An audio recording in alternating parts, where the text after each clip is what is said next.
right, let's do this. We have cumulative frequency plots. They are also called ogives, pronounced ogives. So, anyway, let's get into what the heck this ogive is. All right. So, first, what we want to do is talk about the fact that this is a plot that will tell you what is accumulating and collectively what has happened so far. So when you have a certain point on this graph, it's everything that has happened so far and below. Okay. So here's an example. So let's say that this shows a histogram of each person that gave the number of M&Ms present in his or her cup. Okay. So that means I had um, what is this going by?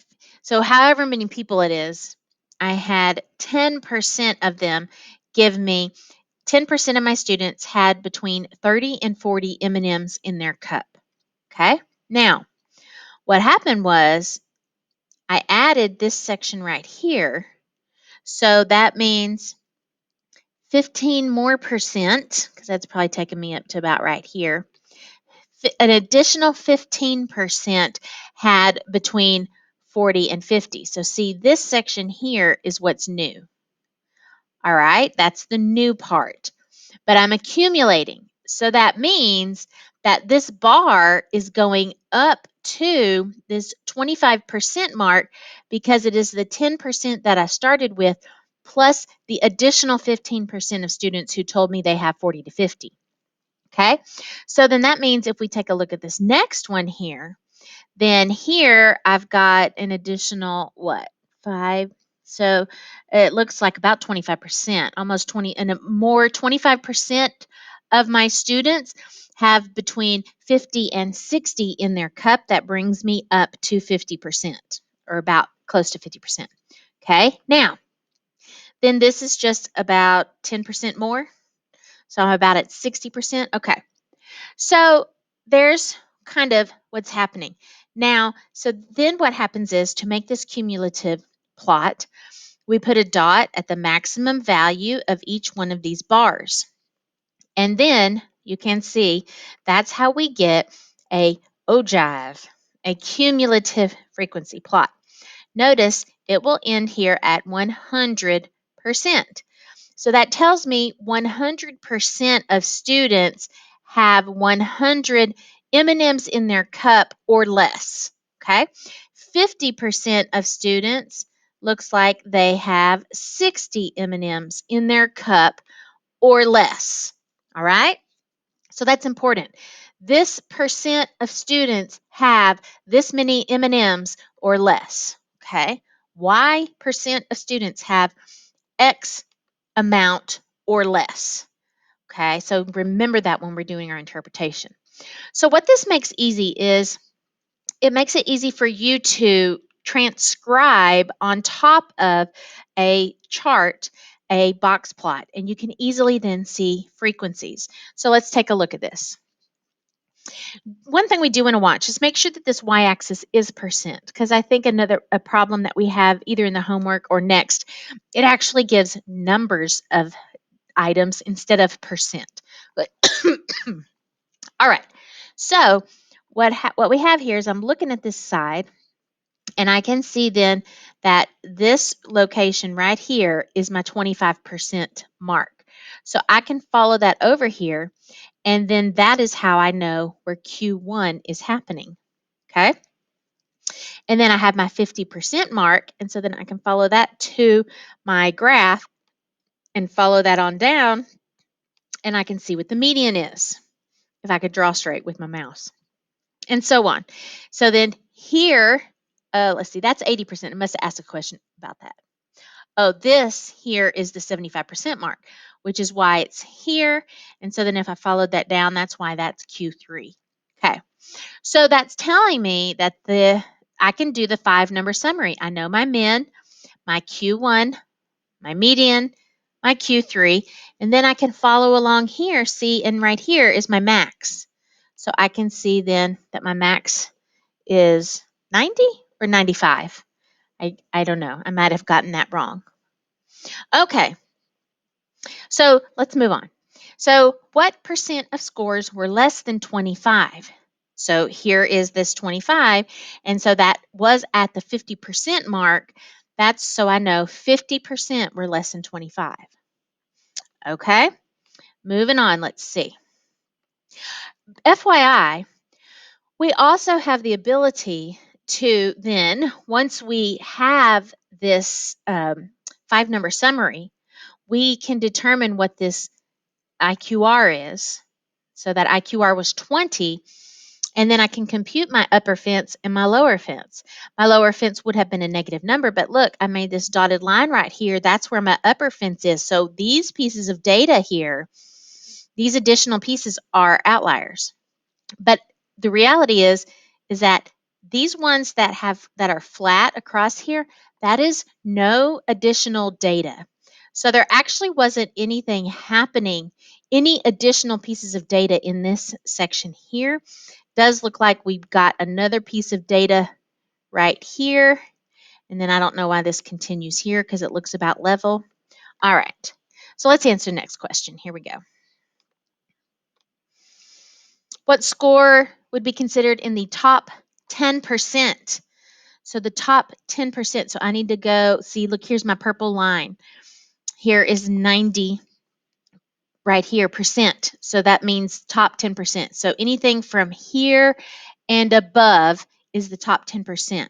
So that is that 45? Is that what that is? Yes. So 45 and above are in the top 10%. All right, next question. Okay, then there's our quartiles. Okay, so we already did the Q1 and the Q3, the 80th percentile. So let's see what that looks like. Yeah, here's 80th.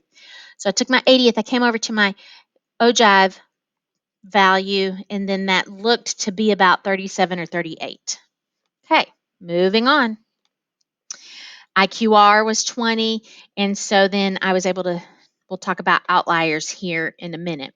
But let's take a look at this. This is very, very important, this interpretation. This is going to this is definitely a basic skill that you need to be able to do, okay, and get it right.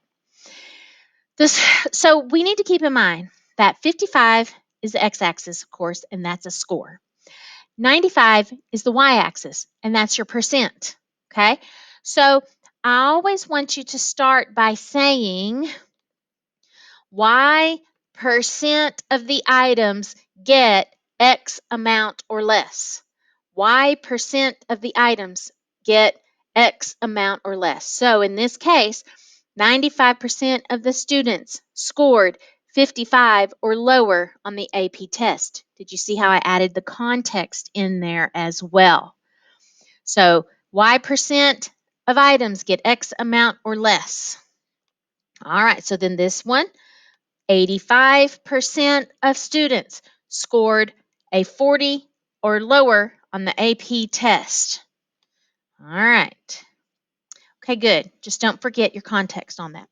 Let's see what we have here on this next one. So this is the hours of sleep last weekend. Let me give you a few moments and see if you can't try going through those, and then we'll see how you do. So pause the video right here, try this page on your own, and then turn it back on for your answers. All right. So you paused, you did this page, now you've turned it back on, so here we go. So I came here and I found the 25%, the median, and the Q3.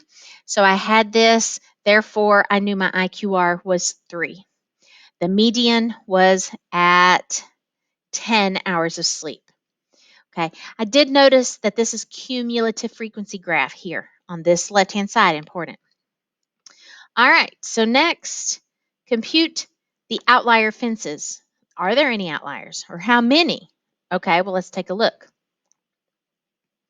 So I guess that I then came here and I computed my Q3 plus 1.5 IQRs, and there were no upper outliers.